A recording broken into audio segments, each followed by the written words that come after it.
শনিবার ঐতিহাসিক brigade parade গ্রাউন্ডে মুখ্যমন্ত্রী হিসেবে শপথ নিয়েছেন শুভেন্দু অধিকারী। প্রধানমন্ত্রী নরেন্দ্র মোদী, কেন্দ্রীয় স্বরাষ্ট্রমন্ত্রী অমিত শাহ সহ বিজেপির কেন্দ্রীয় নেতৃত্ব এবং বিজেপি শাসিত রাজ্যের মুখ্যমন্ত্রীদের উপস্থিতিতে পশ্চিমবঙ্গের মুখ্যমন্ত্রীর পদে শুভেন্দু অধিকারী যেমন শপথ নিয়েছেন, তেমনই তাঁর সঙ্গে শপথ নিয়েছেন আরও 5 মন্ত্রী। তাঁরা হলেন দিলীপ ঘোষ, অগ্নিমিত্রা পাল, অশোক কীর্তনিয়া, নিশীথ প্রামাণিক এবং ক্ষুদিরাম টুডু। রাজ্যের নানা প্রান্ত, নানা ক্ষেত্র থেকে উঠে আসা এই 5 মন্ত্রীকে নিয়ে রইল বিশেষ প্রতিবেদন। মুখ্যমন্ত্রী হিসেবে শুভেন্দু অধিকারীর পর শপথ নেন দিলীপ ঘোষ।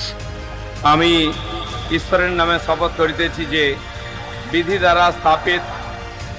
রাজনীতিতে অত্যন্ত বর্ণময় চরিত্রের দিলীপ ঘোষ 2016 সালে খড়গপুর সদর আসন থেকে জিতে প্রথমবার বিধায়ক হয়েছিলেন। 2019 সালে লোকসভা ভোটে দিলীপকে মেদিনীপুর আসন থেকে টিকিট দিয়েছিল বিজেপি। তৃণমূলের মানস ভূঁইয়াকে 90,000-এর কাছাকাছি ভোটে হারিয়ে শুরু হয় তাঁর সংসদীয় রাজনীতির জীবন। তবে 2024 সালের লোকসভা ভোটে আসন বদলে তাকে পাঠানো হয় বর্ধমান দুর্গাপুর কেন্দ্রে, সেখানে হেরে যান। এবছর আবার সেই খড়গপুর সদর বিধানসভা কেন্দ্র থেকে জয়ী হয়েছেন তিনি। ব্রিগেডে মুখ্যমন্ত্রীর পর শপথ নেন তিনি। এরপর শপথ নেন অগ্নিমিত্রা পাল। আমি শ্রীমতী অগ্নিমিত্রা পাল ঈশ্বরের নামে শপথ করিতেছি।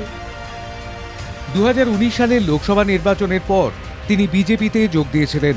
অল্প সময়ের মধ্যেই দলের মহিলা মোর্চার দায়িত্বভার পান। 2021 সালে আসানসোল দক্ষিণ কেন্দ্রে জিতে হন বিধায়ক। এবারও ওই আসনে তাকে টিকিট দিয়েছিল দল, সেখানে সহজেই জিতে হলেন রাজ্যের মন্ত্রী। আমি অশোক কীর্তনিয়া ঈশ্বরের নামে শপথ করিতেছি যে মতুয়া অধ্যুষিত বনগাঁ উত্তর আসন থেকে 2021 সালেও জিতেছিলেন অশোক কীর্তনিয়া। এবারেও সে একই আসনে তাকে প্রার্থী করে দল। দলের আস্থার ভরসা রেখেছেন তিনি। মুখ্যমন্ত্রীর সঙ্গে প্রথম 5 মন্ত্রীর সারিতে শপথ নিয়ে তিনি জায়গা করে নিলেন রাজ্যের প্রথম বিজেপি মন্ত্রিসভায়।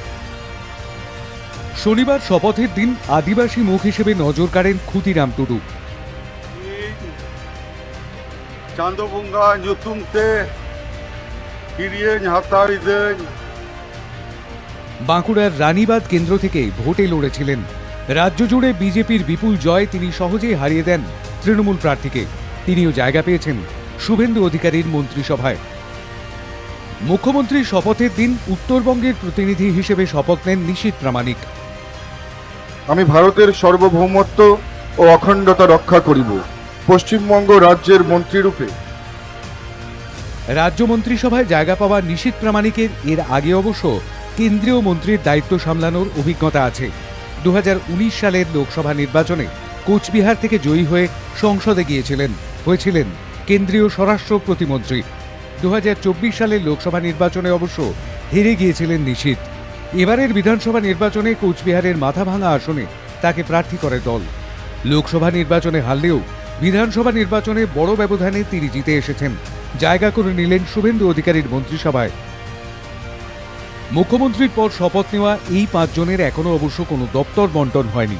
জল্পনা চলছে কে কোন দপ্তর পাবেন তারা তা নিয়ে।